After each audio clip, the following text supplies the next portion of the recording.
Hi everyone, it's me, Sharnami, and welcome back to my channel. Ayan, sobrang nakaka-excite itong topic na ito dahil gusto ko lang i-let out. Wow, i-let out. Gusto ko lang i-share kung paano nga ba ako nagsimula sa niche na ito, kung paano ako nagsimula sa pag-content and talking about adult products, importance of adult products, about taboos, relationship, intimacy, ayan. So, share ko lang sa inyo. Bakit? Channel ko to. Pwede mag-share. So, bago ang lahat, gusto ko lang magpasalamat nga pala sa lahat ng mga nanood ng previous vlog ko, which is yung stigma. Ayan, sobrang na-appreciate ko yung mga comments ha. Siyempre naman, mabait tayo pagdating sa mga bashers, charis. So, paano nga ba ako nagsimula sa niche na ito?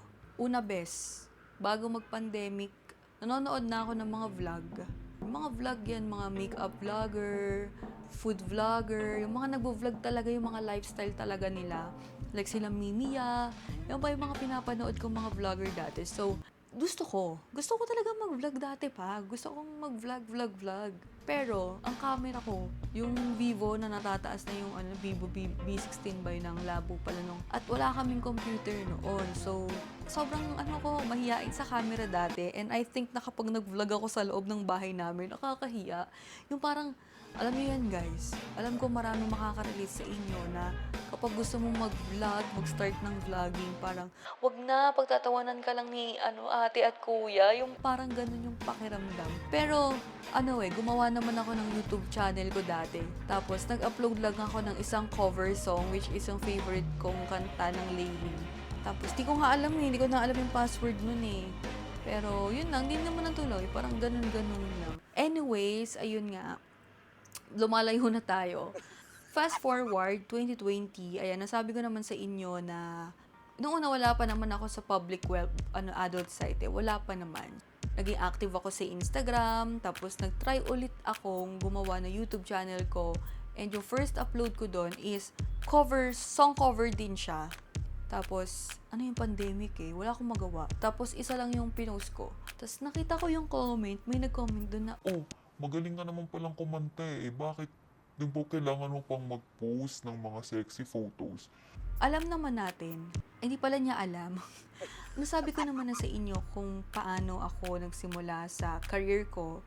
And hindi ko na siya pauulit-ulitin na naman sa inyo. So, kaya parang napaka-liberated ni ate mo girl. Parang ganun siya. Yun, hindi naman natuloy din yung pag-vlog kasi hindi ko talaga siya noon parang trip pa. Kasi it consumes time also and hindi ako confident dati magsalita in front of the camera. Hindi ko talaga alam kung paano ako mag-explain ng isang bagay. Ganon.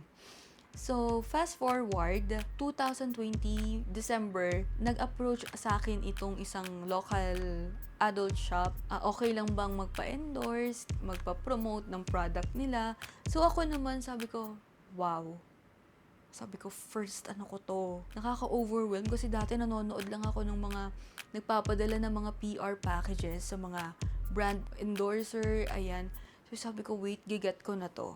Tapos, nung una, kasi gumagawa na ako ng content dun sa PH. Nung una, kinakabahan ako kasi hindi ko alam. I don't have any idea how to promote adult products actually. Gumagamit ako, yes. Pero, hindi ko alam kung paano ko siya i-deliver, ipopromote. Hanggang picture-picture lang. Pero, yun pala, as time goes by, habang nagpo-promote ako ng mga adult products, nag-research ako kasi kung paano ko pa i-expand yung knowledge ko on how to deliver and to market those products. Kasi nga, sa Pilipinas, sobrang hirap niyang i-promote kasi nga, tabu.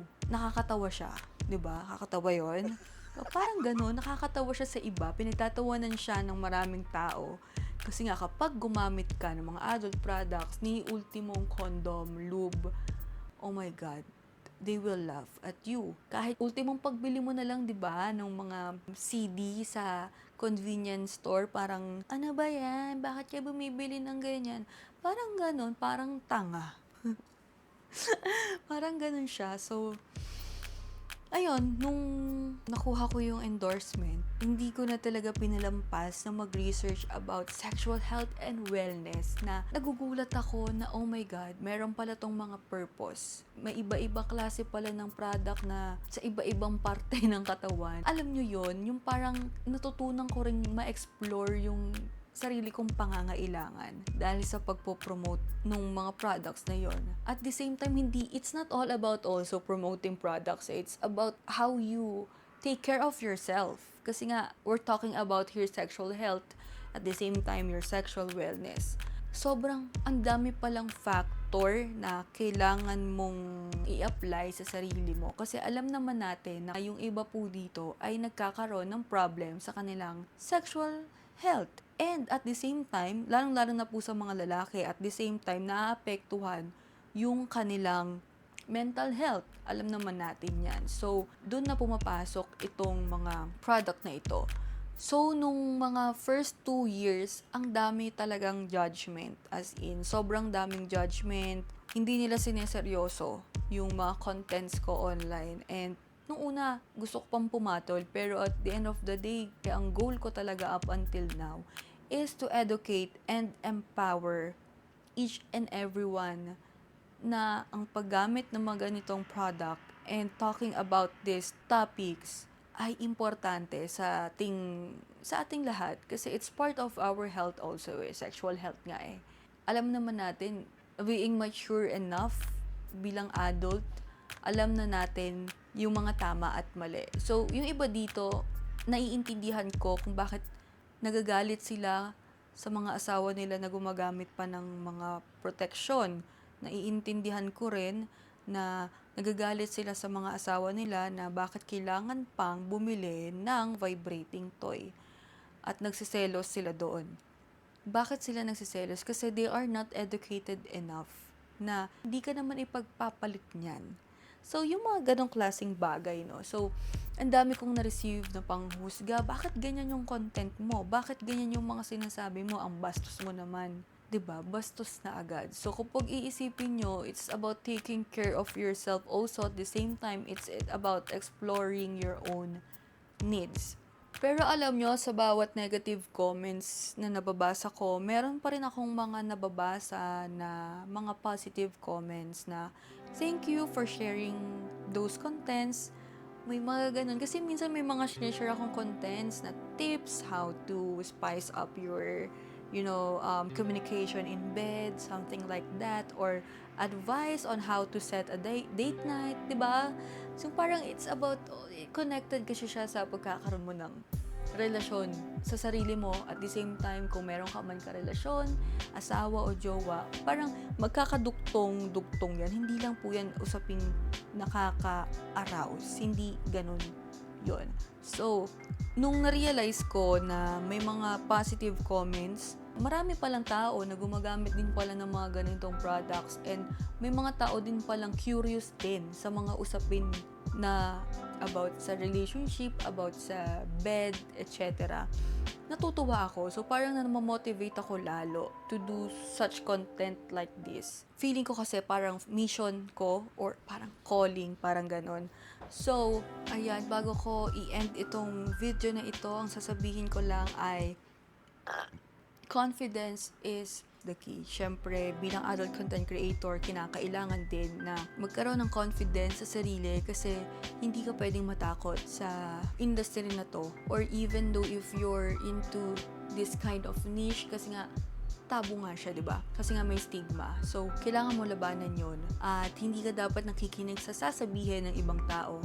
Kasi, ang confidence ay parang shield mo siya sa dibdib mo Kailangan malakas yung loob mo na i-open up yung mga ganitong topic. So, thankful ako dahil nagagawa ko itong mga vlog na to.